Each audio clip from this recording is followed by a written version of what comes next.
You are listening to Zen and the Art of Triathlon.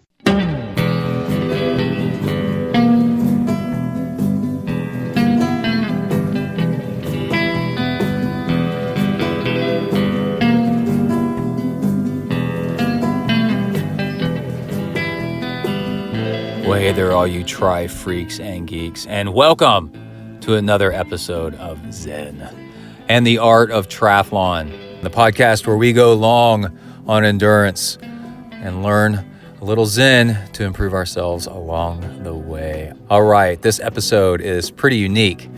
I was on Slow Twitch reading a sub-thread about the Diamondback Andean, which is one of these new super bikes that has the down tube that drops down and hugs the front wheel. It's a really radical bike. And people were talking on there about what's the does anybody actually have one? And how is it? I think somebody was thinking about buying one and just wanted to hear from other athletes what it was like. And the conversation was pretty normal, and I decided to post on there and asked if anybody had one to let me know, send me a private message, and I will want to talk to you and ask you about it so that we can talk about it on the ZenTri podcast. And next day I got a message from somebody named Tim Petersen from Denmark, and he said that he has one. He's had one for a while. He's a bit of a bike nut, so he knows about bikes in depth, so we'll be able to have a really good conversation. And then I found out a little bit more about him that we'll talk about in the podcast. And in the middle of the interview, we find out that we both have the same best friend from childhood, because even though he was on the other side of the world from me, this best friend of ours went from one side of the world to the other and still was on swim teams. He left one swim team and changed schools into the other hemisphere, or where I was, and got on my swim team in my school, and then we ended up being best friends right in the middle of the show. It was so crazy. And he is still one of our best friends to this day. And we've talked about it since. We've communicated with each other. Oh my gosh, did you know that this guy knew you? And it's just awesome about how small the world really is. And also, it's in the middle of an interview about a really interesting bike, and also the origin story of how some of us got into this crazy sport in our history. It's in our mindsets and what we do. It's really, really great. So I have that interview for you. And on top of that, I think we should start off with a little bit of triathlon news. We have something very big, very interesting happening. So let's go to the press room and knock this one out. Here we go. All right, the biggest story this week so far is that Ironman, the Ironman brand, WTC, World Triathlon Corporation, is the owning company. And they have an owner company from China. I forgot the name of them. But they have decided to get rid of the KPR system. And that's the Kona Points, Kona Pro requisite. I forgot what it is. But anyway, KPR is the points you have to earn to go to Kona as a pro. And so many people hate this system. The only people that don't like the system are the people at the very top of it, and it works for them. But most other people are like, this is a really frustrating system. So what used to be is they would have slots at an Ironman race. So you go to an Ironman, and let's say you're a pro, and you win the Ironman. Well, let's say at the Ironman they have 4 slots for Kona. And because they think they know about everything about gender, they would say 3 slots for men, 1 slot for women, right?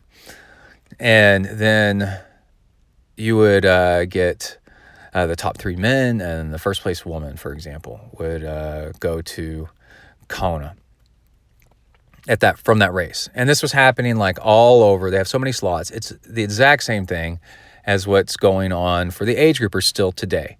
If I get first place in my age group at Ironman Texas, I'll probably get an Ironman slot for Kona, the World Championships, right? And I forgot what year they changed it. It wasn't that long ago. Let's say it was 4 years ago or something. And the end result has been this, this nightmare of a system that so many people are just upset about, where you have to earn points.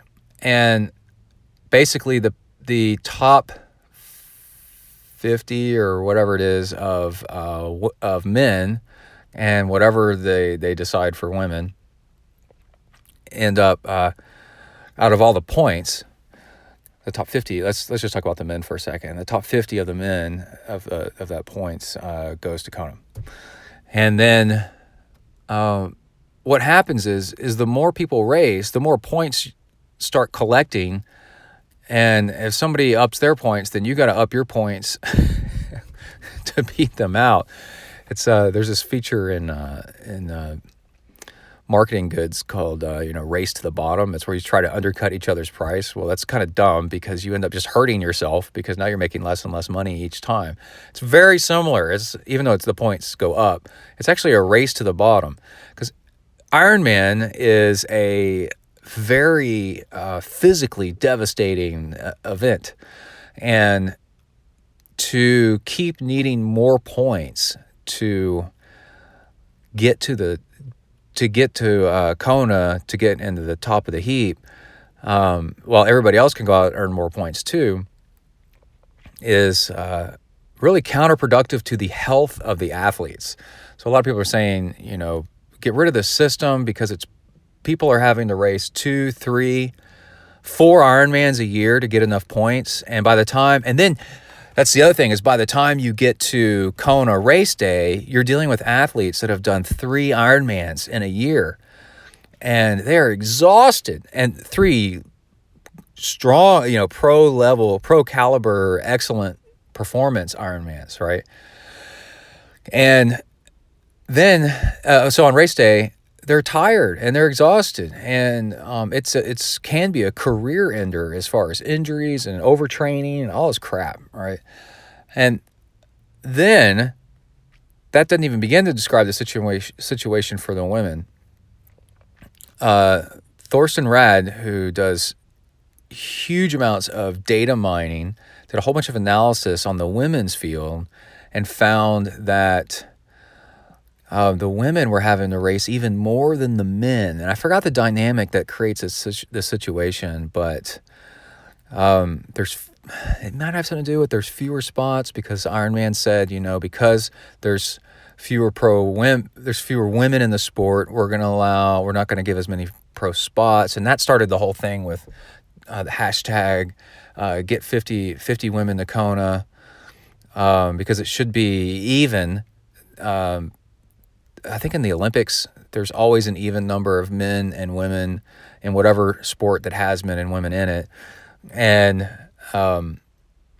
Ironman came back with their own, reasoning. Well, there's fewer women in the sport, so if women come up, then we will give them more spots. And we have all these programs to try to encourage women to get into the sport, they say.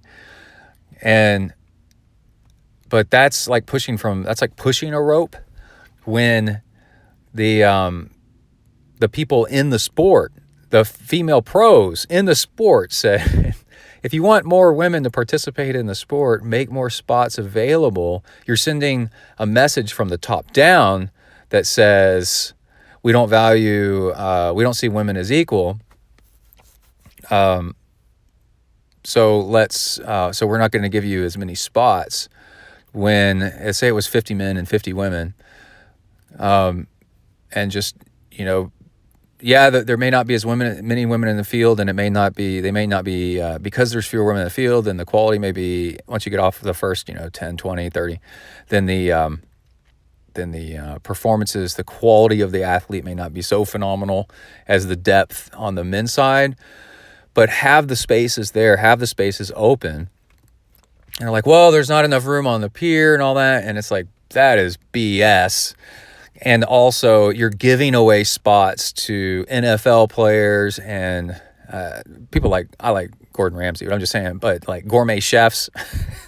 And, you know, I don't know if Ramsay took one of the celebrity spots. But anyway, you're giving away celebrity spots and all this stuff. You've got plenty of room. Just do it. And Ironman fought it. And then in yesterday's news, totally out of left field, complete surprise in the deadest part of the season, by the way. You know how, like, if you want to have a press release that doesn't draw too much attention to yourself, you do it like on Friday night or something like that, and then by Monday morning, so much stuff has happened over the weekend that people kind of forget about it. So they released this news flash that they're going to drop KPR and go back to the slot system. And that is one, admitting that they were wrong. And two, on top of that, is equally good news is, and admitting equally that they were wrong, is that they're going to give equal slots, men and women. And it's something like, if, let's say Ironman Texas has, and that's a regional championship, so it's going to have more slots. So if they're going to have 4 slots to give away, and it'll be evenly distributed between the men and the women. So 2 for the men, 3 for the women. And there's something like, if they have additional slots, then the top ones, then they will give those out proportionally based to, you know, like how many pros are there at the race or something like that. But anyway, they're almost completely taking gender out of it. And so now it's totally 100% race day performance, and also not biased on gender. And this is just fantastic. Like, I'm so excited, so happy to see this battle finally won. A really good example is Rachel Joyce. Rachel Joyce was kind enough to come on ZenTri. She is, I know she hasn't won Kona, but she's gotten second and third at Kona. And she came from being an age grouper. She's British, but lives in Colorado. She's amazing. She's an amazing person, an amazing athlete. Wonderful, very professional. And she recently stepped away from the sport because of the greatest sports injury ever. She got pregnant. And then she had the baby, and then after she recovered from this sports injury, I love that. She got back into training and then turned around and won Ironman Boulder. Straight up won it. Won the whole freaking thing. Ironman Boulder. Well, guess what? Because of it's on the KPR system, this point system. They're like, yeah, that doesn't give you enough points though. Boulder, you know, we just don't really think it's that important. We're giving more points for some other races. And you're like, dude, she won the whole thing. How can you not win? How can you win an entire Ironman and then not go to the World Championships, man? That's crazy. And they said, well, sorry. So then she went and did, I think, 2 other Ironmans to get enough points to go to get to Kona. And by the time she got to Kona, she had an unremarkable performance because she's exhausted. And this actually takes care of that problem. Now, I'm sure that there will be some unknowns, as Donald Rumsfeld said. It's one of my favorite things he ever said. There's things that are going to happen, the way people manipulate things, that we don't really know, but we don't know that we don't know them because we're not really there yet. And also, there will be some more time for, I think the KPR system is going to run out through the end of this year. This will be the end of it, they're saying. So the first races are around September of 2018. I think it's Ironman Wisconsin. It's a beautiful race. I've done that. Is the first one where they're going to switch over from KPR to slot-based systems. And they'll probably still do the same thing where some races don't have any a female pro field or don't have a male pro field. I think the year that I did Ironman Canada, there was no female pro field. And then they flipped it the next year. So then there was no male pro field this year, and there was a female pro field. Whatever. That's up to them. How they want to do all that stuff. But anyway, death to KPR. Long live Kona. I love it, man. This is really great. All right, so that's what is going on in the triathlon news scene. We'll just let that go and move on with our big bad selves and get into our interview. So this is Tim Petersen, owner of a Diamondback Andean. It's black, which is important. We get into that. Why did he pick a black one?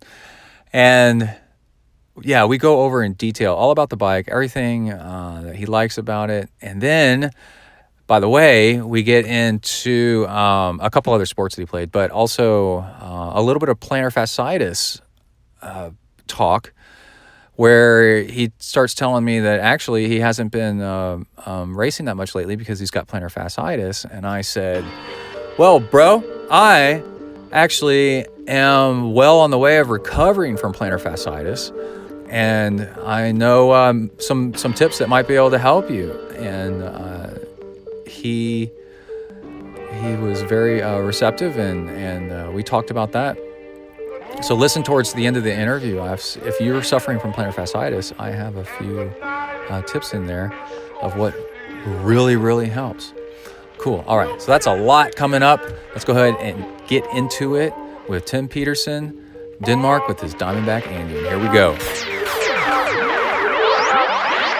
Welcome to the next level.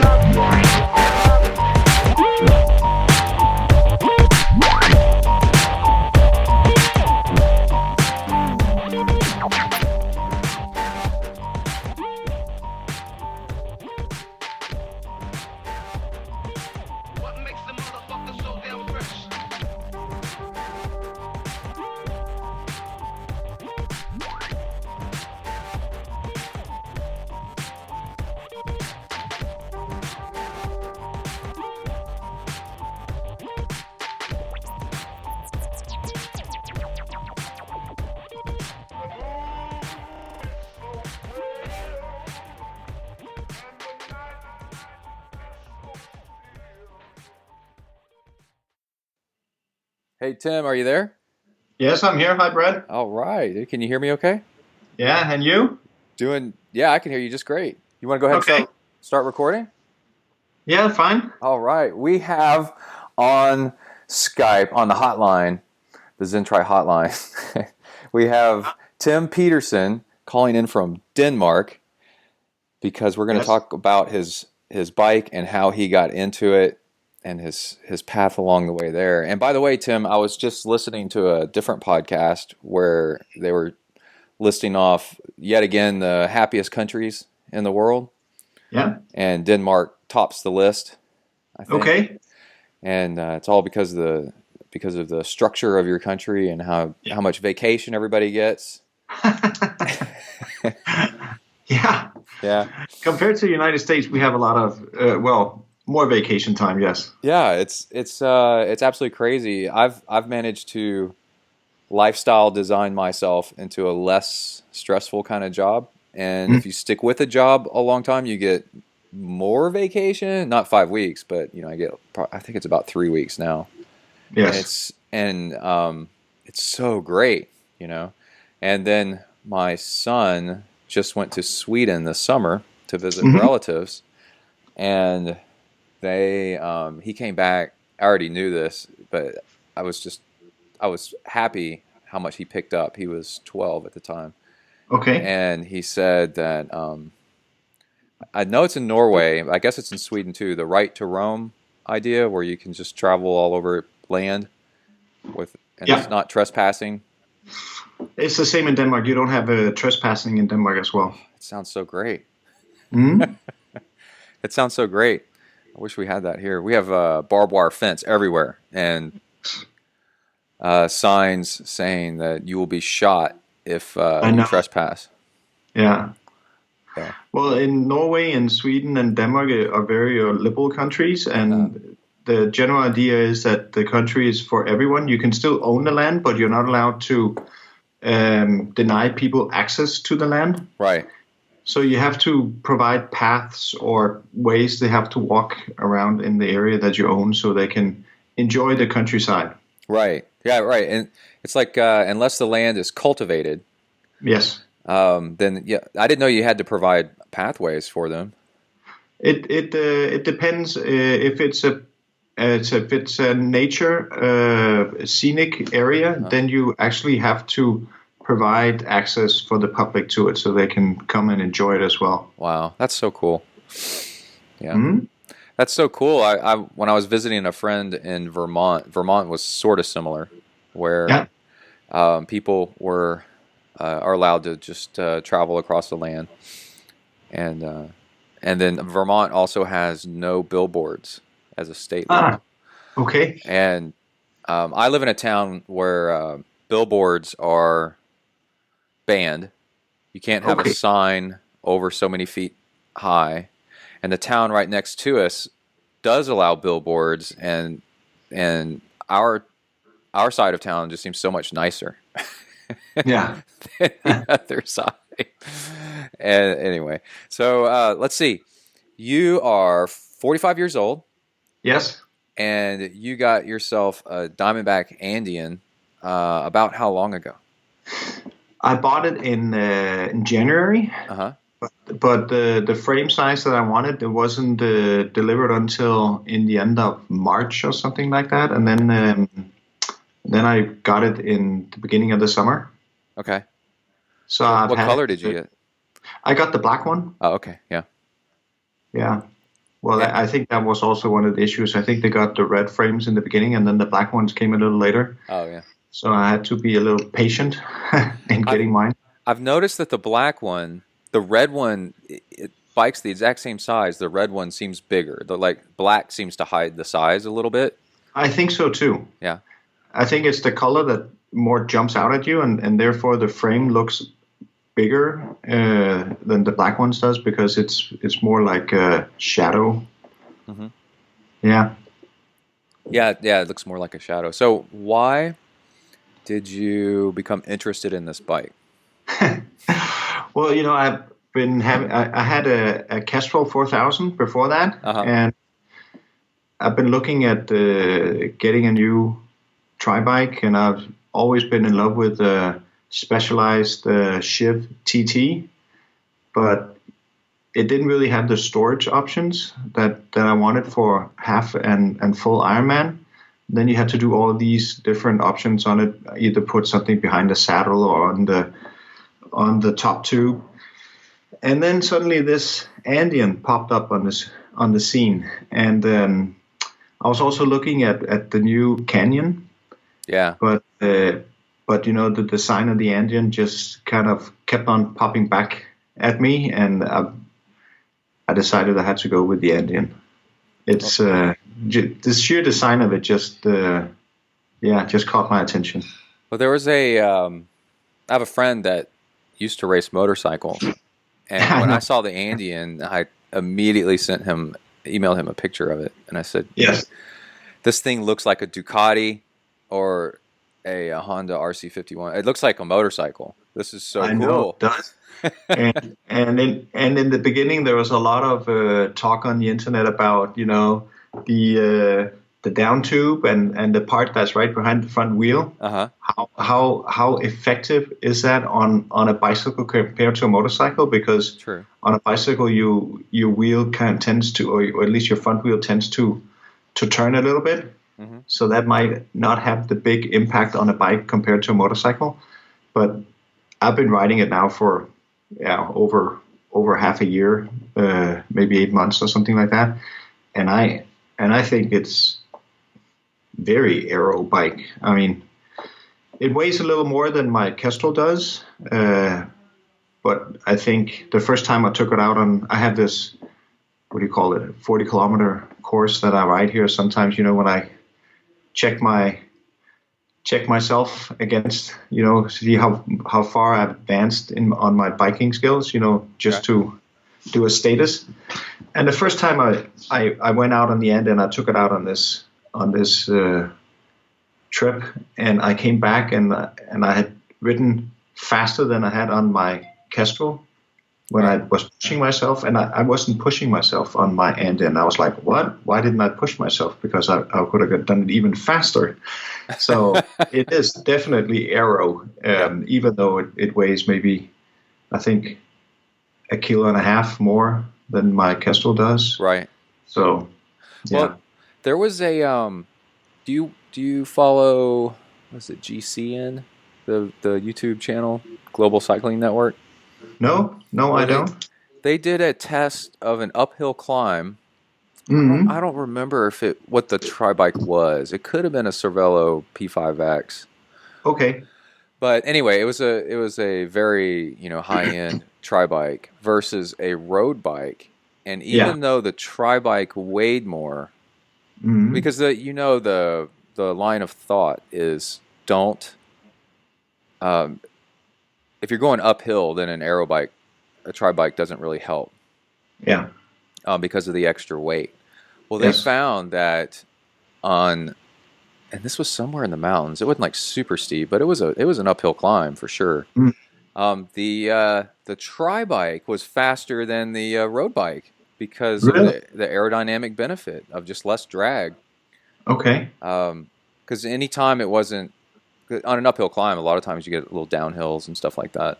Yeah. And you'd pick up speed on those more than you do on a normal road. And that outweighs the weight of the bike. It was really cool. So there's a lot more going on this Andean though than just that scoop on the front. What about the what do you put in that? What do you call that? Do you call it the scoop? I don't know. I don't know what they call it.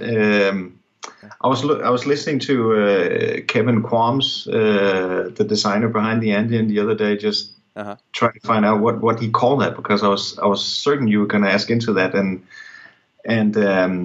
I didn't really pick it up either. But it's on my bike. There's a storage area there. There's a little what do you call it? A hinge that you can open, right? And then in there I have my CO2 canisters. I have an extra tube. I have my tire levers. I think I have small patches and all the accessories that I had behind my saddle on my Kestrel. I put it in there. Right. Now, I was going to ask you what you keep in there, and then you keep stuff in there that you would never need while actually riding the bike. The stuff that I hope I never need on my rides. Yes, right. I keep it there. Now, how do you keep it from? Do you ever hear it rattle stuff in that? No, the Andean comes with a little pouch or a little bag where you can put one tube in, and then you can put your tire levers in, and then it also has room for 2 CO2 canisters in that little bag, and it fits right in there really nicely.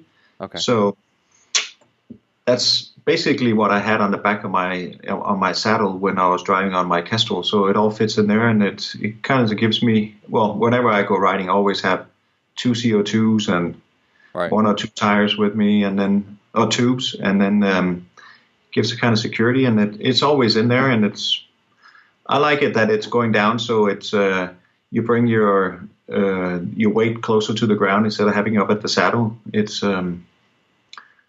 just one of the things I like more on this bike. It's actually, I think though it looks like that weight would be below the axles even, so it would help It is keep the below bike the axles. upright. Yeah. Wow. And so what about the this is one of the first bikes to have tri bikes to have disc brakes on it, Yes. and you get a lot of rain in Denmark, I'm sure, right? Do. Yeah. And A lot of rain. so what do you think about the brakes? They are excellent. I mean, it's the first bike that I have with disc brake brakes. Well, I have a mountain bike as well, but a tri bike or a road bike with disc brakes, and it's so much more effective. I mean, when I go out, I have a Civilo S5 as well as a road bike, and I feel big difference when I ride on the two bikes in rainy conditions. I feel much more secure and safe on my tri bike when I have to hit the brakes than I do on my road bike. Yeah, I remember the first time riding either a road bike or a tri bike really fast downhill, and then the brakes are pretty much, you feel like they're almost useless.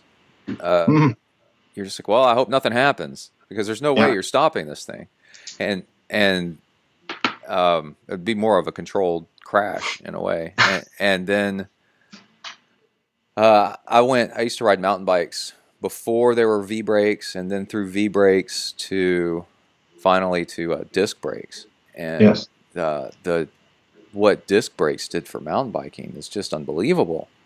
So I don't have a road or tri bike yet with disc brakes, but I remember I'm sure there's still debate on whether they're needed or not, and there's still a lot of on slow twitch. There's still a lot of what do you call it? Different opinions. Yeah. If it's a fluke with the disc brakes and it's just going to be around for a couple of years and then you're going to go back to your normal brakes, but I think they're there to stay, because I mean, aerodynamics with the brakes are I mean, yes, they take up a little more drag, but compared to the advantages you get from them, it's so much more. Right. Another video I saw was where they were testing caliper brakes versus disc brakes on a regular ride, and how much faster people were going with disc brakes, because they could go into the corner faster. Yeah, because that's what confident.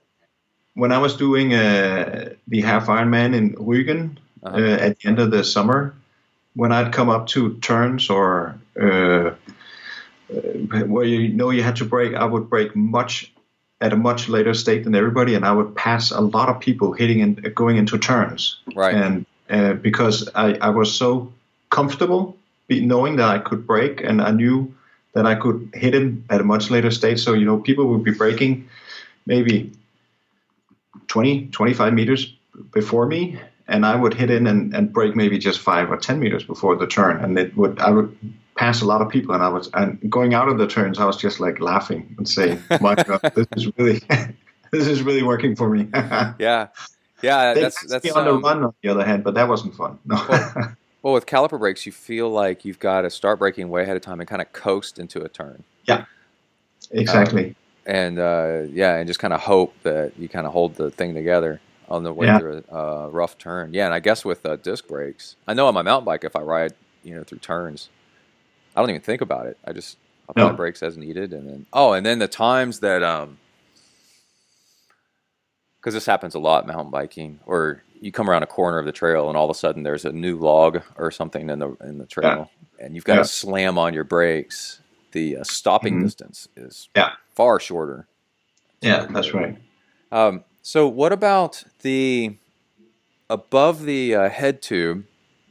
There's like this integrated storage area, storage and bento box and tapering end for a water bottle. People should go look. Just Google Diamondback Andean and look at the bike that actually has the water bottle mounted between the aero bars. To kind of see this thing. It's very aerodynamic. What have you done with this, and what changes has it made in your riding? Well, I on my Kestrel, my old bike, I had an aero bottle position between my aero bars as well. Mm-hmm. So I'm used to having the bottle there. Right. And but and then I'd have all the bento box I wasn't used to, and behind the bento box there's this little area where you can have your on the Andean. There's this little area where you can have all your gels and little, what do you call it, garbage can as well for empty. Yeah. So it's they thought of everything. Yeah. And I have my setup on my Kestrel has the bento box, and then I have my water bottle in front. Right. And I, depending on if I'm doing a half Ironman or an Ironman, it a little bit different what I put in these two compartments. Mm-hmm. But it's so much more easy for me than today, knowing that everything is on the bike, and I don't have to worry about if they fall out of my pockets on the back of my shirt when I'm going from T1 to my bike, or if I have to put them in my shirt when I come to the bike on T1 and have to run out of T1 to start the bike. I just know it's there. Right. So it also, you don't have to worry about so many things when everything's just stored on your bike. Right. Yeah. And it is very aero. I mean, all the aero tests say that having a bottle between the aero bars and the whole flow that you can see when you see a picture of the Andean, it just kind of, makes it complete. Well, what about the storage area behind the seat post? Is that even usable, or? It is usable. Yeah. I don't use it because it's very narrow. I think you put like an iPhone in there. Yeah. I think it's maybe like an inch, money. Or a little less than an inch in width, and then it's maybe 5 or 6 inches the other way. But it's not that big of a compartment. So okay. I don't have anything in there. Not yet, anyway. Yeah, and then crosswinds. So it's it can get quite windy where you are, right? It does get windy. And so you would be a good person to ask this. How does it behave in the crosswinds with all that extra side profile for the wind to catch? Does it actually affect it? You can feel it. I mean, I'm used to riding my Kestrel 4000 with ZIP 808 wheels. Uh-huh. And now I have the head wheels, the 9, is it called the 990, I think. Mm-hmm. And I can feel it. It's a little more, it picks up a little more side wind than my Kestrel did with the ZIP wheels on it, but I don't think it's that bad. I feel like it's more working into the wind instead of being pushed. It's hard to explain the feeling or the sensation you get when you have crosswind. Mm-hmm. The worst part is when you get hit with a crosswind. But if you're riding in the crosswind, it's not that bad. But if you like come out of a forest or you pass the initial hit a town and you come out, then you get hit by it. But it's I don't feel it that I don't. It's not something that I'm concerned much about, because usually you know when the wind's going to hit you usually, and then you just compensate. Right. Well, yeah. I ride with a disc cover. Yeah. On my rear wheel all the time. Mm-hmm. I just got used to it, and it's really windy where I live too. Yeah. And people say, "Oh man, you're really brave out there today." And I'm like, "For what?" And they said, "You're riding a disc wheel." And I go, "Oh, I forgot that's on there." Yeah. I just don't even think about it. After you get used to it, it doesn't really seem to bother me at all. But usually when I go riding, I try to ride as much with the setup I have when I go to races. Right. So I don't get surprised. Right. So I even though it's windy, I'd go ride my bike just to try and ride it in windy conditions. Mm-hmm. Because on race day, if it's windy, it's like, okay, you're not going to race because it's windy? Yeah, of course you're going to race. And then you have to know how your bike handles in the wind. Right. So you don't, and then you have to know how you compensate compared to the wind and where it's coming from. And I don't feel the Andean, even though the area that's between the seats tube and the down tube, even though that's filled up with storage areas and things like that, I don't feel it takes up that much. I mean, if you're used to riding with a wheel cover on your back wheel, I think you would feel it much more than you do riding the Andean without. Right. Okay. Yeah. Yeah. The thing I notice is we have the big trucks that go by here, and if they and you're riding really close to them on the side of the highway, and then one goes by, you get that big buffet of wind that hits you. And I bought used a Zip 808, and then I returned it, or I sold it to somebody else for the same amount of money after riding it for a while, because it was too much with the buffeting from the trucks. Okay. The sudden, and we don't have it. We don't have the cycling width on a lot of the roads I ride on around here. Like you might have in Denmark. Like we've got 2-lane. The roads I ride on the most are 2-lane highway with no shoulder. Okay. Just very few cars, right? And so then when a truck passes you, it passes you within a foot or two. Okay. And then that'll just shutter the whole bike. Yeah. And but that's the difference, right, between the front wheel being a deep dish versus the whole frame having that. Yeah. Well, in Denmark you have bicycle paths. I've heard. Almost next to all major roads. Yeah. They're usually separated by maybe 1 or 2 meters of grass. Oh my gosh! Yeah. So the buffet you're talking about when buses or trucks go by, we don't get that often. Right. And because Denmark is a country where a lot of people, they ride bikes. Yeah. Even though if you go on a road where there is no bicycle path next to it, people are usually very good at going very clear, steering clear of you. So you have 2 or 3 meters up to the cars passing you. Right. Yeah. Here, when I ride my bike to work, people immediately ask, "What's wrong with my car?" Yeah. And I'm like, I live 6 miles from home, from work. I could jog to work if I wanted to. Aren't we all riding our bikes? Well, let's talk about your past a little bit. Okay. I found this really interesting. You were in the. Does everybody have to be in the Denmark military? Well, everybody Danish has to military. go. Is that how you say it? Yeah, it's the Danish military. All males, when they turn 18, they have to go to the military to see if they're fit for the military. Right. And then each year the military says we need this amount of people, and then you more or less pick a number. You draw a number, and if this number is below what amount of people they want, then you have to go and do your military service. Okay. But if you're cleared not fit for military service, then you're free to go. So today the number of conscripts has gone down considerably from the time when I was 18. Right. But still, each year a lot of people go to the military. Today, a lot of people sign up voluntary.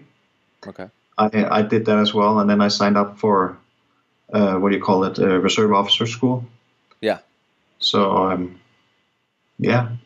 So I was in junior reserve officer training corps, is what they call it, in high school. I went to Marine Corps Military High School.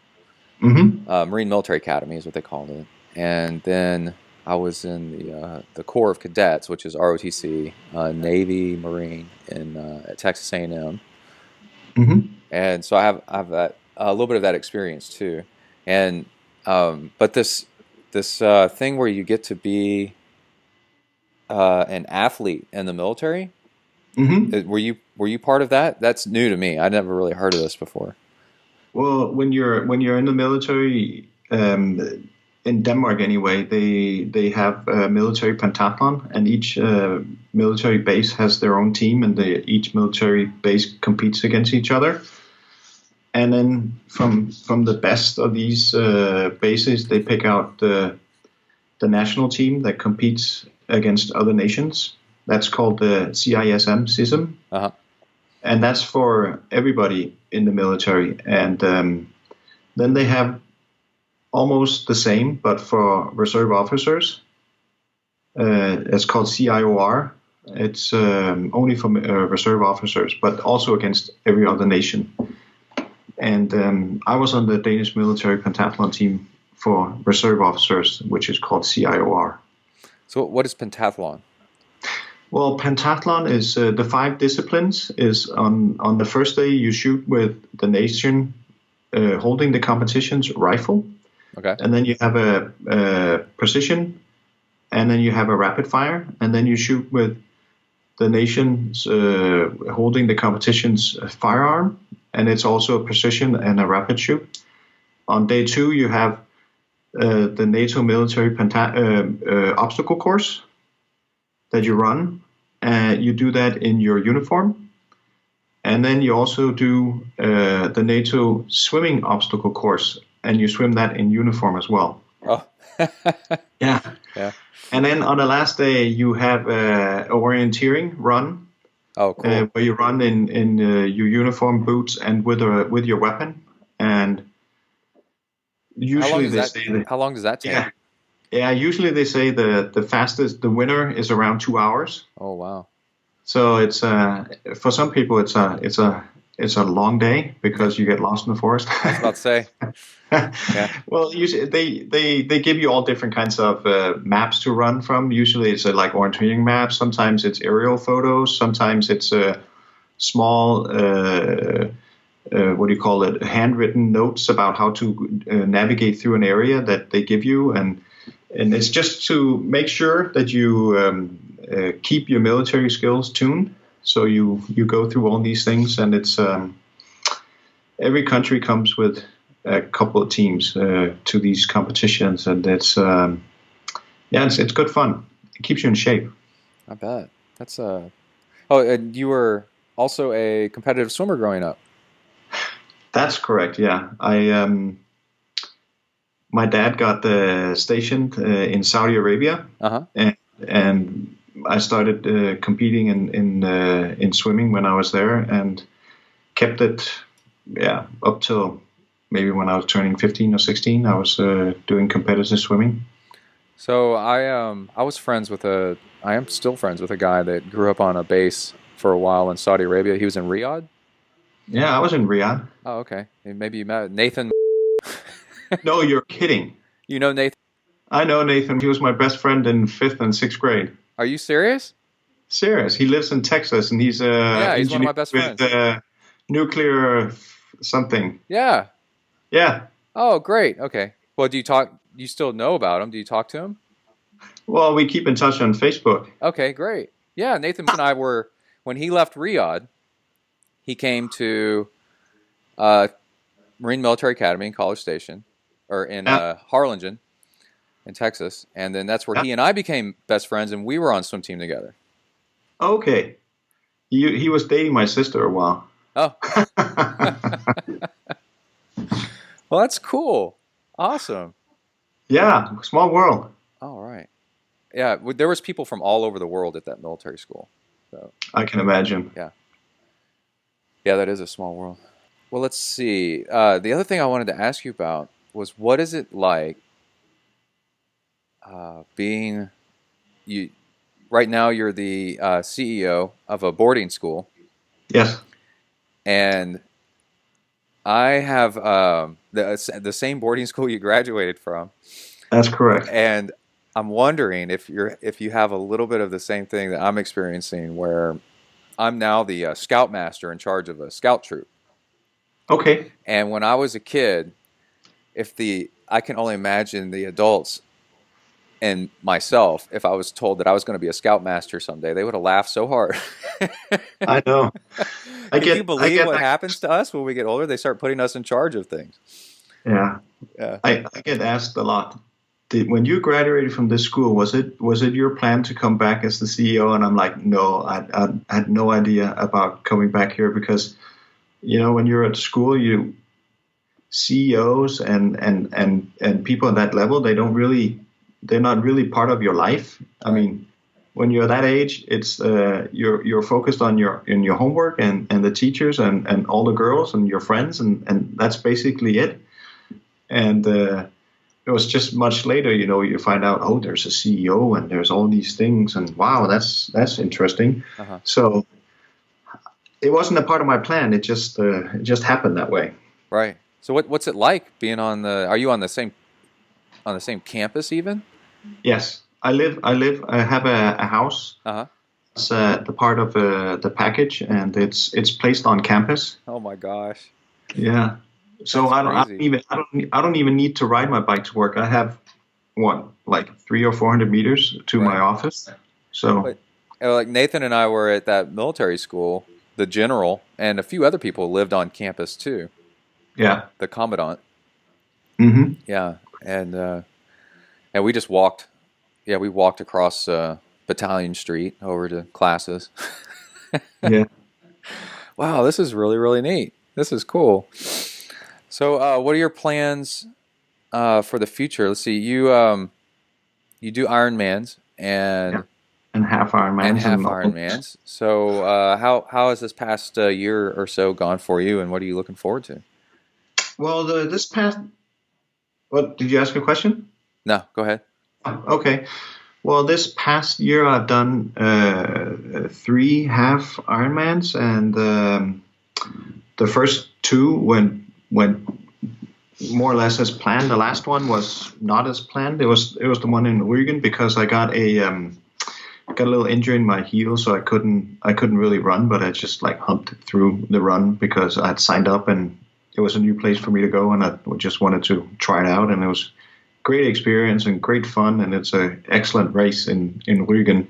Uh-huh. And for this coming season, I've signed up for 2 half Ironmans so far, one in the beginning of the summer and one in the end. And then I have a friend who signed up for Copenhagen Ironman, and he's trying to convince me to come and join him for an Ironman again. Right.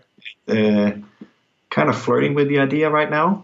Well, but you've got that Diamondback Andean. Don't you just have to like lay on it, and it'll get you through that bike ride in less than 5 hours? That's more or less the plan. The only thing holding me back is this heel. Do you call it a heel spore? Is that what you call it when you have it? Yeah, a heel spur. Yeah. I have the same thing. I have a cure for you that'll really work too. Okay, give me the advice. And it's really inexpensive.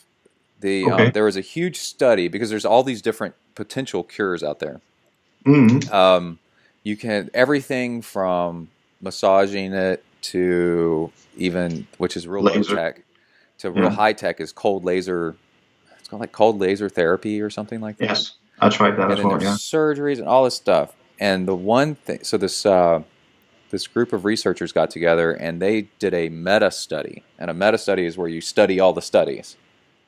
And then with all the different studies, you try to compare the results and find out what actually works. And the one thing that worked the most, almost all the time, was a night boot to sleep in. And they're very inexpensive. They're $20 to $30. Night boot? Yeah, a boot. And what it does is it keeps you from pointing your toes down. When you sleep, you let your foot relax, and then what happens is your arch and your calf are allowed to tighten up, and then it tries to heal overnight in that tightened up position. And then when you get up in the morning and start walking, it just tears everything apart all over again. Yeah. So that's why it hurts in the morning mostly when you get out of bed and start walking. And then what this boot does is it keeps your foot flexed, your toes flexed more like towards your face. And so then when you sleep, your calf is stretched out and your plantar fasciitis is stretched out. And so when it heals stretched more. And then it gives it the room that it needs to heal. And then so what happens is you get up in the morning and you take off that boot and you walk on and you have no pain in your heel whatsoever. Okay. And that's how you know it's working. It's fantastic. I'm going to Google that when we're done here. Okay. You should. It makes all the difference in the world. The only thing is it's not a quick fix. I can imagine. But, I've had this from this summer, and at first the doctor told me just to relax and not run and do a lot of, what do you call it, put a lot of pressure on it. And I've been doing that, just keeping up with the swimming and the biking. Mm-hmm. And then, every time I think, now it's gone, now I can go for a short run, it just goes back to being like sore and everything. And then now I'm really think it's really annoying. Right. Well, and the other thing is don't run on hills, run only on flat ground. Be careful of doing bike intervals. Bike intervals will make it worse.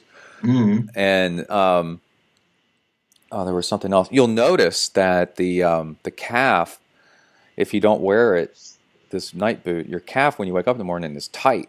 Like everything's tight in your calf. Like your brain has told your calf to tighten up overnight. It's like they say it's like a self-protective measure your brain and your body is doing to protect itself from further injury, is to tighten up your calf muscle.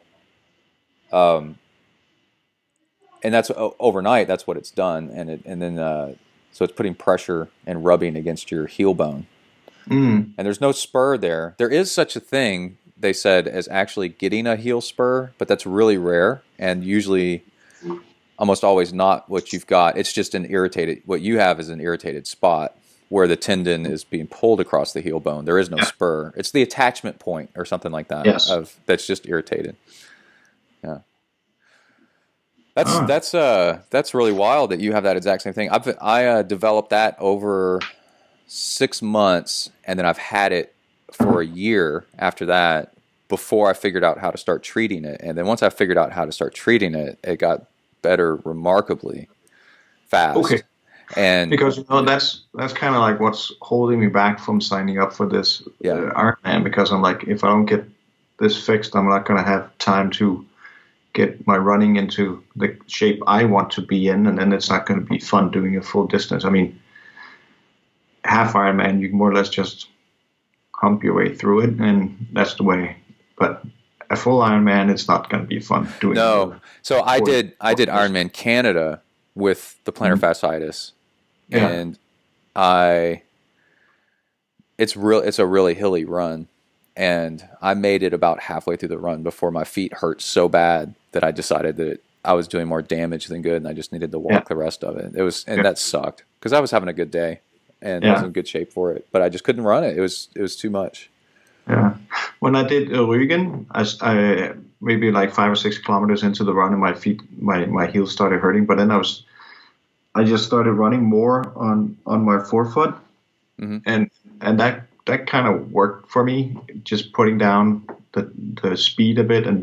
But there's a big hill on the Rügen run part, and that was not fun because going up was really hard on my heel, and going down, I couldn't run down. Yeah. And that's usually the fun part, and I couldn't run down because then you hit the heel all the time. So, people were like, well, what's going on here? You're not running up and you're not running down. I'm like, yeah, I have this thing with my heel, and they're like, oh, okay. And then as soon as you come down a hill, you start running again. Right. So. Yeah. Well, where you live, right, in Denmark, don't you have the availability of lots of flat to run on if you want, right? Yes. Yeah. So that's good. Just avoid. That's the first thing I started doing was avoiding the. Oh, another thing is I got. You might want to look into these. I found running shoes that actually, the more I run in them, the better my plantar fasciitis gets. Adidas Boost Ultras. So they're super cushy. So that gives you, protection from your feet banging into the ground. And then so you can run lots of mileage in them. And then they make a version of it that I think it's called ST, and that means stability. And so it's got arch support in it. And that extra arch support keeps your feet from rolling in and then pulling on that tendon. And when I went to start wearing those, all of a sudden I could start running again too. Okay. So that's the perfect combination right there. I have 2 things to Google after this. Yeah. Well, I'll send you a link to both after we get off the phone, and that'd be great. I'll send you an email later today so you can see the ones I'm using at least that definitely work for me. Yeah. Excellent. Awesome. Thank you. Yeah. Well, cool. This has been a great phone call. Have I Have I missed anything? Anything else you want to shout out to anybody besides to Nathan? Yeah, give my regards to Nathan. It's fun meeting people that know your friends from way past. Yeah, I can't believe they had a swim team in Saudi Arabia on that base. Well, we lived in compounds, right? And every compound more or less had a swim team because everybody had a pool, and that was one of the things everybody did was swim, and then you compete against all the other compounds. Right. And then in Saudi Arabia, they had once a year they had this one competition where the best from the compound meets in Riyadh would meet with the best compounds in Jeddah and Dubai and all these other ones. Right. And I went there a couple of times with the swimming, and then when I came back to Denmark, I also continued with the swimming. But then, as soon as you get to high school and university, I kind of stopped with the swimming. And right, I did too. Yeah, I didn't swim in college. It's something else. But today when you talk to people about triathlon, the one thing that keeps people away from triathlon is the swimming, right. And especially the open water swimming and the swim start. And for me, it's I wouldn't say it is my best discipline of the three. It's the swimming. I'm comfortable. I'm not scared of being in the water. And if I'm starting in a big, massive start, I mean, I'm confident in the water, so I'm not really worried about that. Right. Me neither. But I can imagine a lot of people, it's mayhem in the beginning. And if you're not used to swimming and know your abilities, I'm sure a lot of people get really, really scared. Yeah. And also, if you lose one breath of air, people panic. But if you're used to swimming, you're like, okay, I'll just breathe the next time. Right. I'm a very confident and happy swimmer with lots of people, and I still prefer the rolling start is what they call it. Yes. Because I'm like, I paid all this money for a swim. I don't want to be playing water polo, water rugby with people, yeah. And fighting. That's not what I signed up for, and that's not really a fitness test. No. And but I grew up swimming. We had a neighborhood pool. I grew up in a subdivision in Houston where every village, and villages were huge, had their own neighborhood pool, and then we swam against each other. There was like 6 to 8 of us, and we would all swim against each other on our swim teams, and then across Houston. So it was very similar to what you're talking about. Very competitive swim. But then also we had this. I pretty much lived at the pool as a kid, and we played this game where the lifeguards would shut down the diving side, so it was 10, 12 feet deep. Yeah. We played a game called Sharks and Minnows, where you try to swim to the other side of the deep end, and somebody on the other side tries to tag you, and they're the shark, and you're a minnow. So it starts off with one shark on one side, on the other side, and then you try to, all the minnows, there'd be like 20 of you, try to swim across, and then the shark would have to grab you underwater. Usually you would dive deep. They grab you underwater and try to drag you to the top, choking you, punching you, whatever they could do to the top, because they could only tag you above the water. They had to pull you to the surface and then tap you on the head or something like that. And then if they did that, now you're a shark too. So after a couple of passes, now all of a sudden there's 2 sharks versus everybody, and then 3 sharks, and 4 sharks. And in the end, there's 20 sharks and 1 minnow. Yeah, and after many years of playing this as a kid, I was one of the kids that would be one of the last minnows left. And now you've got, 20 people pulling on you from all different directions underwater, choking you and everything, trying to get you to the top to tag you out. And you would get so good at it, they would just give up playing. It starts at 12 feet underwater. And so, even with that kind of experience, I'm like, I don't know if I like this 2,000 person swim start where everybody's swimming over us. Or I could see totally why other people wouldn't want to be in that, even though I'm fine with it. That's the good thing that the Ironman is doing now, the rolling starts. Yeah, I think it's fine. And they have refined it over the years, and I think it's getting better and better. Right. So, and I think they start people faster than when they do waves. I know if they do waves, it's actually slower than if they do rolling starts. I think so too. Yeah. Yeah. And the rolling starts are really, I've done 2 or 3 with rolling starts. Yeah. And yeah, you get in line and you just walk in, and then in a few minutes everybody's gone. Yeah. Yeah, it's nice. And the last one I did here in Rügen, where we had rolling starts, I think we were rolled in, and I think it was like 4 or 6 of us in a wave. Mm-hmm. Then they'd send us out with 10 seconds between, and I had to more or less swim all by myself all the way. I mean, isn't that the best? When I came out of the water, I was like, wow, I have no one to blame for not having a good swim this time. Right. That happened to me in Ironman Canada. It's this beautiful lake. It was a beautiful day. There's snow, there's mountains with snow around us and stuff. And we're swimming. I was swimming along, after the rolling start. And if I got kind of crowded a little bit, I just kind of swim a few feet off to the side. Yeah. And exactly. It just clean, clear water, nice and smooth. And then when I got out of the water, this other guy that got out at the same time as me, we sat down on the bench to start changing clothes. And he said, 59 minutes. Like, we swam fast, Yeah. Sub 1 hour. Wow, this is great. And I said, yeah, that was nice. That was the nicest part of the day. Like, that nice swim. Yeah. Well, all right. I'll let you go. And we need to stay in touch, because this is really good stuff. That we actually have a best friend growing up. And I have to go tell my wife that you know Nathan. Yeah, I still talk to him a lot, because because we still live close by. We live a few hours apart. So yeah, he kind of got into cycling a little bit, but I don't know if he kept up with it. You haven't converted him totally yet. So he's wanting to kind of get into it, because he's seen, after we didn't stay in touch for many years, and then when we got back in touch, I was doing all this triathlon stuff, and he was like, whoa. And he wants to be healthy and in shape too. And so, but that's a lot for somebody to try to get into all at once.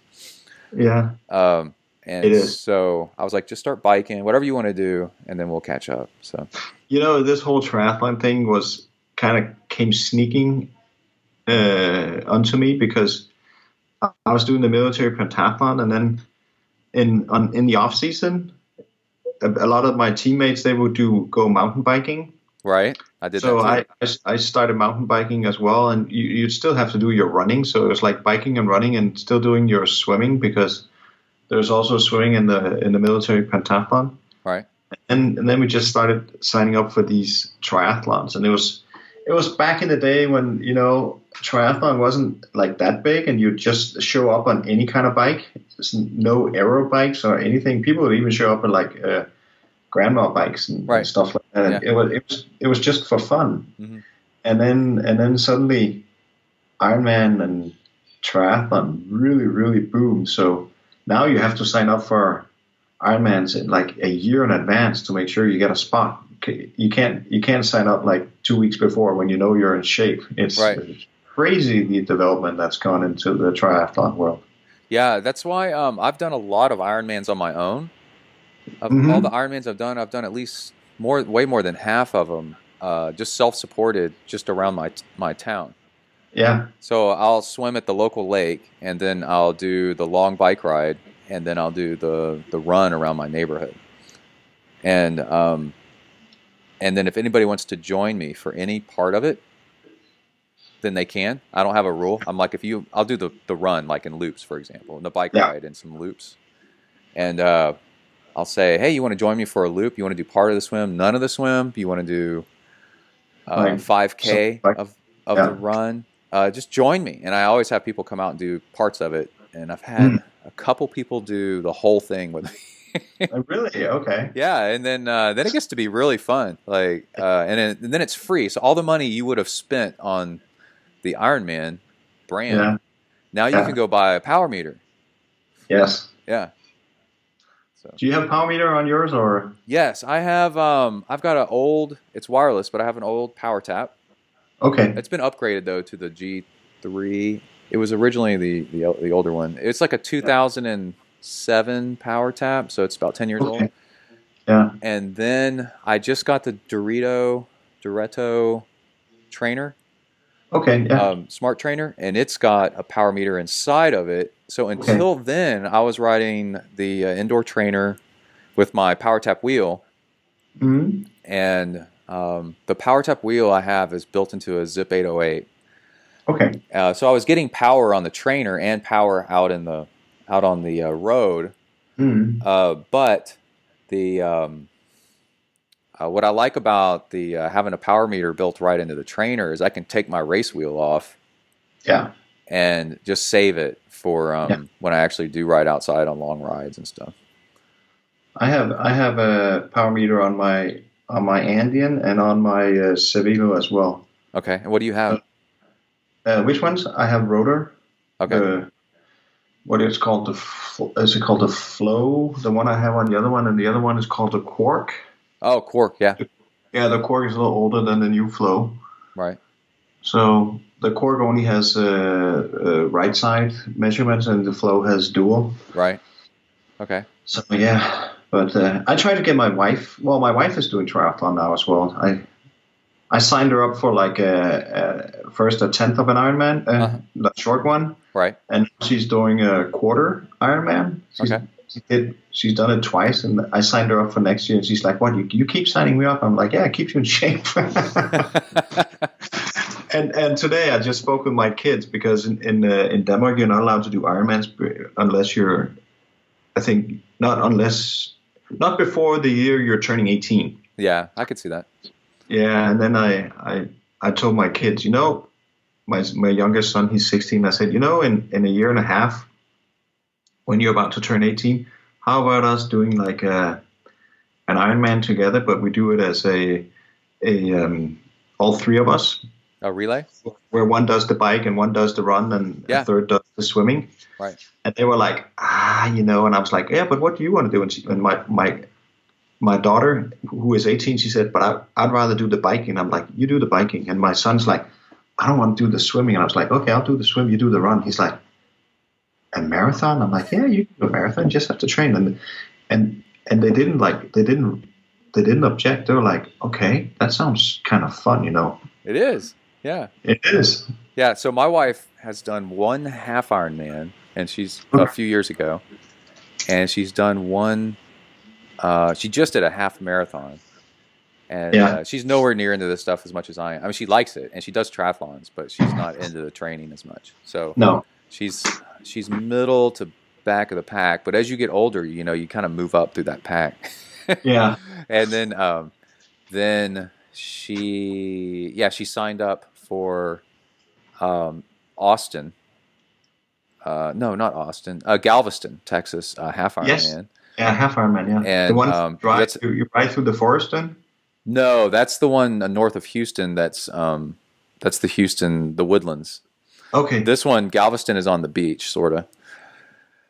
And because I'm looking at the half and full Ironmans in Texas because my sister lives there, so I was kind of like having an idea. The next time I go visit her, I was going to try to plan it. Right. So around one of these Ironmans. They moved the Austin one. They're not going to have it in Austin next year. They're going to have it in a town called Waco, which is north of Austin, about an hour. Okay. And that's real pretty too. It's like it's just Texas countryside. Yeah. But you were saying your wife signed up for? Well, my son also does triathlons. He's on a kids triathlon team, and he's really good. And he he won his last triathlon overall. The kids. Wow! Division. Congratulations. Thanks. And he. So we're talking about he wants to do an Ironman so bad, but then he's 13, so he's kind of grasping now the distances. Yeah. And so he'll ask every once in a while, he's like, how far is a marathon? And I'm like, it's 26 miles. And he's like, oh, God. But you could tell he wants to do one. But we've totally talked about doing a relay of something, a half Ironman or an Olympic or something to get started as a family doing relays, and how much fun that would be. My wife has done relays with my two children. So they would do the relay and I'd do the whole thing, and we kind of have like a family day. Right. And now I'm trying to move them into like half Ironman, full Ironman distances. Yeah.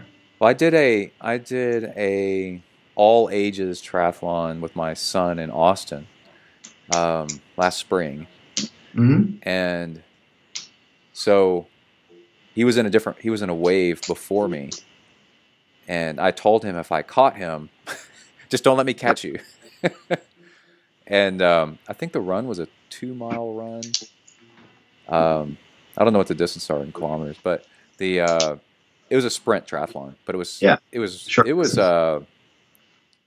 really hilly because Austin is really hilly, and we had the best time. Like with me trying to catch him, and him out ahead. Yeah. So, because he would say things like, "Dad, you'll never catch me. You're too old and slow." Well, we have here at school. We have a school championships in triathlon, and the oldest age that the kids are here, it's it's 18 or 19. What does that compare to in the States? Like 12th, 13th grade or something like that? 12th grade. Yeah. And each year, the oldest guys are like, we're gonna beat the CEO this year, and each year I'm like, nobody's gonna beat me. But last year it was close. I won by like a minute to the fastest guy, so that was fun, Yeah. And my daughter was competing in the relay with some of her friends, and they started in the first wave. And I came out. I think I was like in the second. No, I was in the third wave. So I didn't catch my daughter. She was doing the bike ride, and I didn't catch her on the bike. And she was like, "Yeah, Dad, you didn't catch me." And I was like, "Yeah, but you guys started like 15 minutes ahead of me." Right. But it was fun. She was like, you do a bike where you drive out and then you turn and you drive back, and I saw her coming at me and she was waving. And when I came back on my bike, she's like, "You didn't catch me. You didn't catch me."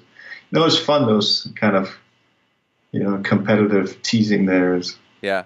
Well, one of the most fun things best experience I've ever had at a triathlon was it was at a local pool that had a slide. The start was to slide down this like 2-story slide into the water. You started, at the top of the slide and down into the water, and then you swim across this big pool, right? And that's the swim. And then I think it was just a duathlon, actually. I don't think there was a bike portion. But anyway, and then you run a mile or something like that. But anyway, there was a grandfather and his daughter and then his grandson. Yeah. All in the same race. Racing against each other. It was so cool. Yeah. Yeah. But it's sometimes these events are just as fun as the others because it puts another dimension because you have family there and generations. Yeah, that's neat. Excellent. Yeah, my mom used to run in after college. She was really athletic, but here in the United States, when she was younger, there really weren't as many women's sports. About that same time as when they were allowing the first woman to run in the Boston Marathon, so she never really got to realize her athletic gift. But she comes out and watches my son race, and is so proud of like watching that go. And she's the one that took him to Sweden this summer. Ah, okay. So, do you have like family relations in Sweden? Or? Yeah, my great grandfather came over from Sweden in the early 1900s, and became one of the he became one of the preeminent psychology professors and lecturers in the United States. After going to University of Chicago, he got 2 PhDs and started the psychology department at the first psychology department, I think, in North America or in the United States, at the University of Tennessee. Yeah, and he was called the Freud of the West. And his name was Axel Brett, and it's cool when looking at all the relatives still that stayed in Sweden. There's a whole bunch of Axels and Bretts that I'm named after, and so Kai, my son, is blonde hair, blue eyed, and when he went over there, they just fell in love with him. They were like, "Come over, sit at our table with us." They had like family reunion dinners and everything. Mm. And they're like, "You belong here. You want to stay?" Yeah. You look native. Yeah, he loved it. It was great. Yeah. Yeah, I can imagine. Mm-hmm. Yeah. Okay. Well, Ah, cool. Thank you okay. so much. And Yeah. yeah, I'll let you know when the show goes out, and Okay. That would be nice. I'll send you an email with or a message on Slow Twitch with those two things, and look, and I really appreciate it. This has been a great conversation. Mm-hmm. Yeah, I enjoyed it too. And Brett, if you ever come by these parts of the world, send me a mail or something. We can meet up in real life if you're up for it. Oh, I'm definitely up for it. We should. That'd be a lot of fun. Yeah, it will. Because I've been thinking about doing Ironman. What's the one in Kalmar, or the one in Sweden? Kalmar, the one in Sweden. Yeah, or Copenhagen. Doesn't make any difference to me. One or the other is fine. Yeah. Yeah. Well, you can stay at my place, and you don't have to pay for that. That'd be cool. Yeah. Awesome, man. Okay. Well, cool. Let's stay in touch. Yeah, let's do that. Okay. Thanks. Bye. Okay, bye. All right. Thank you very much, Mr. Tim Petersen. I have made a new friend in the world of triathlon, and it is just absolutely amazing how well we got along. And him inviting me over there, that's super cool to do. Let's see, I could do Ironman Copenhagen, Kalmar in Sweden. I just need to save up and go. That's the problem with all this stuff, is the really cool races are always ones far away. I think that's maybe a little bit of grass is greener on the other side of the fence kind of thing. But yeah, I haven't been to Europe since I went to Spain a few years ago, and I loved it. Absolutely loved it. Flew Air France, which was my French experience, through Paris and then over to southern Spain. My mother just flew Lufthansa, which is German Airlines, and she said it was really funny how they said, "And now you will be closing your windows." And they just leaned over everybody and started closing their windows, because the Germans are big in order and big on order and timeliness. And it's really funny because the Air France flight that I was on, was very relaxed and very free form, kind of do what you want. That was also nice as well. But anyway, yeah, I just love culture stuff around the world. Very cool. So thank you, Mr. Tim Petersen. I'm going to ask him if I can get a picture of his bike, if he's got one, and then put it on the blog, ZenTriathlon.com. So speaking of that, you can go to ZenTriathlon.com and check out a whole bunch of links. Let's mention some sponsors here that help us get on the air. First off, one of the reasons that I've gotten Tim on here in the first place was to fulfill my goal of having a cool bike every episode, which we definitely did with this episode. And that is brought to us by Velosurance. Velosurance Bike Insurance. They are a full-service bike insurance company. You can get your very, very expensive race bike insured for far better and beyond than what your typical homeowner's insurance will cover it. If you've got nice race bikes, then you really need to double check and what your homeowner's insurance is actually covering. And then a lot of times you're traveling and your homeowner's insurance covers what's inside your home, not what's traveling with you. And then your car insurance covers what's in and on your car, but not what's hanging off your car. So somebody rear ends you, is that covered? Is your smashed up bike covered? And then also, if you're racing, who's going to cover your bike then? And a lot of times, bikes get wrecked on training rides, races, just out there riding. So many times I've hit a pothole and gone flying through the air, or laid the bike down. And carbon does not react well to smacking and sliding across the pavement. So what we want you to do is contact Dave at Velosurance.com. That's Dave at Velosurance.com, and get a quote from him on how much it would cost to insure your bike for what you do with cycling. They have been in business for quite a while, and it's run by cyclists, so they understand what cyclists do with their bikes. You know, when I contacted my homeowner's insurance and asked them questions about do they cover this or that, they didn't even understand what I was talking about. I had to explain so many times what I was doing, and then they said, well, maybe it kind of depends, and I'm like, well, and they also cover Velo Insurance, bike insurance will cover your bike while traveling. You know, you send it to a race, all kinds of great stuff, man. Great stuff. So check them out. Again, Velo Insurance, bike insurance. Okay, and then let's see. We got Salt Stick. I was listening to a podcast. It'll come to me which one it was here in a minute. It might be the Chris Hoth podcast, The Weekly Word, and they had a hydration guy on there talking about salt and how much sodium, electrolytes in general, you're supposed to be taking. And if you're peeing a lot, that's a sign that you're not taking in enough electrolytes. And I was like, man, that happens to me often.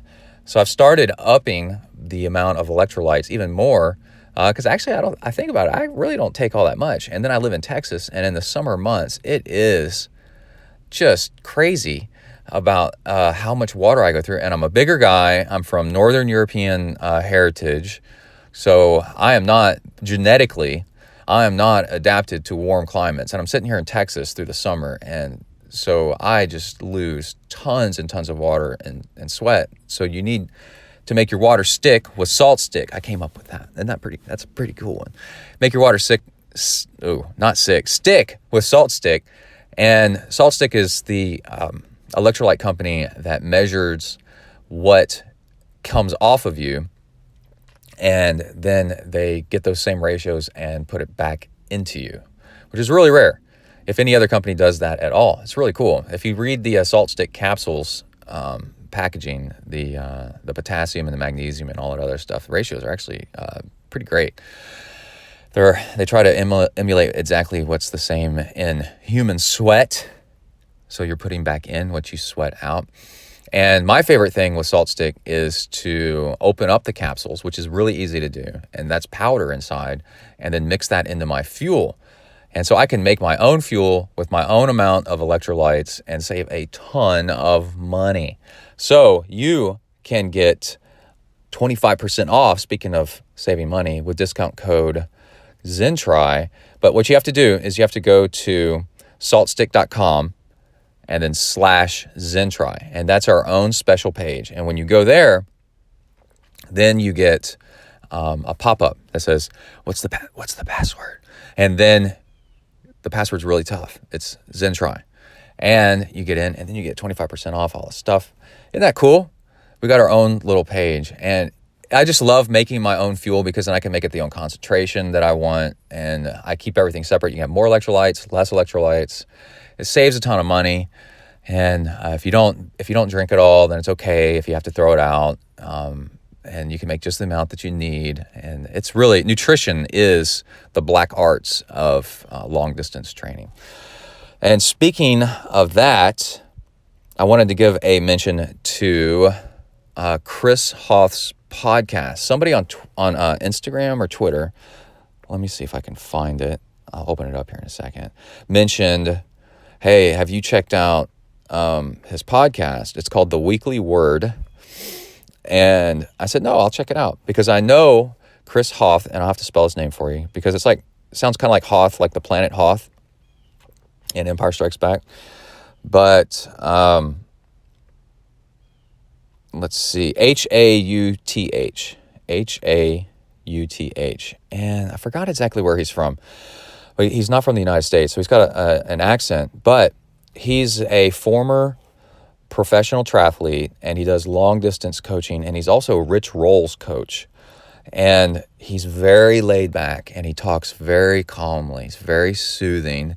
So when you listen to his podcast, it's almost like listening to a psychologist. It almost puts you to sleep. But that's a good thing. And when we do long-distance stuff, you want to be calm and relaxed, and you want to have a cool head and think of the long game. And that's what his podcast is exactly like. He rarely has any guests, and he's just talking about how to train for long distance. And I absolutely love it. So thank you, Emmy Saban, who told me about his podcast. I knew about Chris, but I just didn't know. And Emmy is in France. Hey, how's it going? And I didn't know he had his own podcast. And Emmy jumped in. A few episodes ago, I gave a tip on there's so many grams of gelatin per day. It's like 7 grams or something like that. And you can look back through my episodes. I talk about it. And to help tendon healing. And Emmy is on Twitter at me saying, hey, Brett, I've done the gelatin thing and it seems to work! ! My ITBS is getting better and I'm now running 15K a week, 3 times 5 to 6K. Thanks for sharing some great tips and Merry Christmas, Santa. Okay sign. And, oh man, here's another one from Emmy. Emmy is hammering it. She is now super into ZenTri. Good for you. I like this. 1 hour sweet spot training on the turbo, watching some mountain biking videos while listening to ZenTriathlon. Makes the time go by really fast. Thanks for the tip. Yeah, cool. So on the trainer, I have found that watching mountain bike racing videos and its point of view, POV, where they wear the camera on their chest or on their helmet, is awesome. Because there's other cyclists there, there's lots of uphill and downhill, but it's also very exciting because at any moment you could die, is what you think in your mind, because they're racing mountain biking, and mountain bike racing is so full of hard turns and almost hitting trees and all kinds of drama. Like, it's very, very exciting, and it keeps you really engaged on the trainer, and it makes the time go by, and you're like, oh, but how do you know when to put it in a harder gear or whatever? Well, you can tell when they slow down that they're going uphill, and you just put your bike into a harder gear and then climb that hill with them. And then when they crest the hill, you can tell by the angle of the camera and the angle of the video that they're flattening out and they're starting to go downhill again. And then you put your bike in an easier gear and then you go downhill. And once you find one of those videos, you'll find more and more and more. And Treadmill TV is a channel on YouTube where it's lots of trail running, or running along the beach or nice through parks and stuff like that. And that's fun on the treadmill or on your bike. And you just imagine that you're like on a slower, heavier bike, like a cruiser bike. And when they go uphill, you put your bike into a harder gear. And when they go downhill, you put your bike in an easier gear. And you can do the same thing on the treadmill. It works really great. Okay, so check out those. And then also Chris Hoth's podcast. I'm a big fan. And he's got 50-something episodes. And you can, you kind of have to like sit in for the long haul on one of his episodes, and don't expect a lot of drama and a whole lot of hard hitting facts. Bam, bam, bam, bam. That's not his point, and that's not his style. And I really liked it because it gave validation that there's podcasts out there that get it, just like that get me and what I like. And this whole subculture of ultra endurance athletes are people that slow down and go long and are trying to just be in the moment and enjoy that. And that's what ultra endurance stuff is all about. The difficulty is, if you listen to his podcast, you can hear a recurring theme of this. People go too hard, so you need to slow down and go easier. And people don't have their nutrition nailed. And people overtrain, I guess, is another one. But if you slow down and you nail your nutrition and get in your 200, 300 or more calories per hour, more on the bike, less on the run, then you can really enjoy your training and just get faster and faster and faster. And then you've mastered it. You've become a black belt in endurance by listening to stuff like this. So there was that, and let's see. I know I've got another another sponsor. Let me give you a mention of Amrita Bars. Check out Amrita Bars, amritahealthfoods.com, AMRITA. We've got 15% off if you use discount code ZEN. I've got Amrita Bars with me right now. They're in this bag. What flavor do I have? I need to eat some, but I'm not going to eat on the air. Let's see. Somebody messaged me and said, dude, I miss you eating on the air. Cranberry raisin. Ooh, I can't wait. I can eat that. I'm hungry, so I need to eat that. I ran 8 miles this morning in the rain. And let's see, Hornet Juice on the sides of ZenTriathlon.com. On the left-hand side, you can set up a one-time or recurring donation, and I get your name and email address. And with that, you get my name and email address. And with that, you can email me and ask me questions. If you've donated to the show, I figure I owe you a personal response. You can ask me your one-off question, and I'll answer it on the air, or maybe to you. It depends on how much time I've got. If I want everybody to hear it, because it's something that a lot of people should hear, I may answer it on the air. And also, let's see, on the right-hand side is Hornet Juice. Hornet Juice is an amino acid, basically protein powder, that is really good for turning on your fat burning. And you can go a long ways with it, and you can order it through there. And what happens is the order goes through me, and then Hornet Juice in New Zealand sends you a package, which is super cool.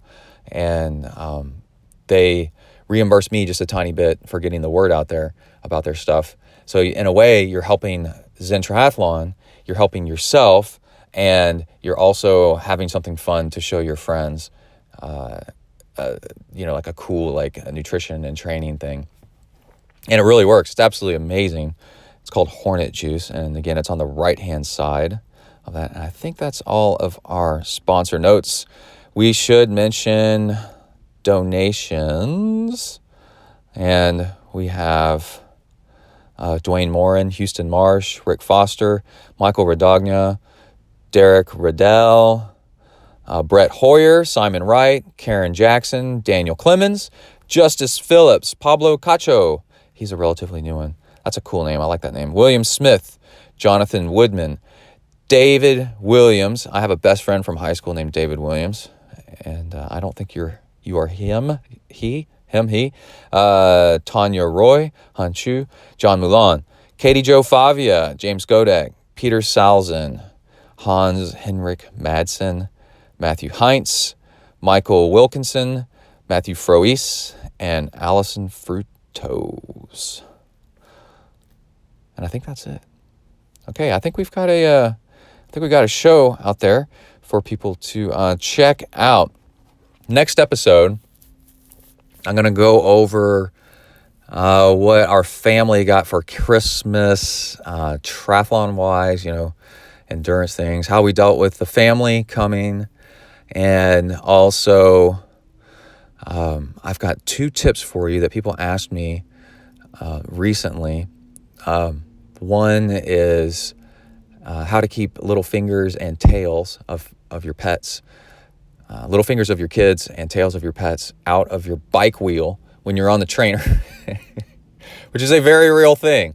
And then there's an easy way. And then also, I just figured out a really cool way to have cold water while you're training on the indoor trainer, or if you're on the treadmill, that works pretty good, and it's actually got a side benefit as well. And then we'll also talk about lots of Zen stuff. We can just do a show just like that, all right? I think that's it. Everybody have a happy new year. Stay safe out there. Work the uphills, cruise the downhills, and keep the rubber side down. Out.